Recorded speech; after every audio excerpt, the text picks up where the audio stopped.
All right, let's get into some of your numbers here. If you go to kfordratings.com, you've got the updated March Madness projections. You say Houston's still my number one power-rated team, but UConn now has the greatest chance to win the field, to win the title. 21% chance to win the whole thing, rated 22.6. What, obviously numbers and such of that nature, and UConn wasn't that far behind, but a little bit of teetering at the top, especially when you see a drop of North Carolina all the way down to 18.1.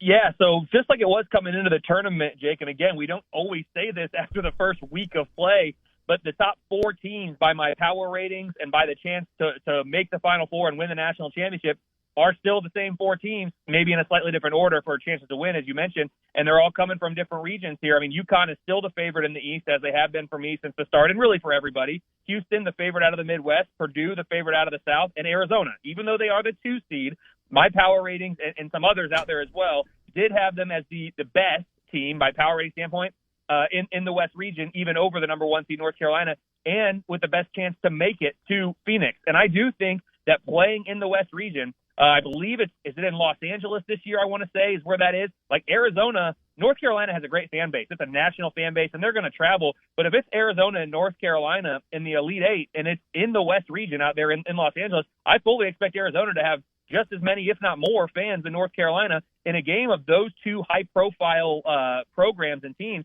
That could make the difference. It's also Caleb Love, right? Used to play at North Carolina, now he's at Arizona. All sorts of storylines. But to me, there's a top tier of teams, those four. And then after that, you're looking at, Tennessee, Iowa State, Duke, North Carolina. Those are probably the next teams that I'd say, one from each of those regions. And don't count out Alabama. I have them in my bracket getting to the Elite Eight. We will see if they're able to. I've got it with a 46% chance to beat North Carolina. I'm certainly going to have my eyes on that game here coming up later this week.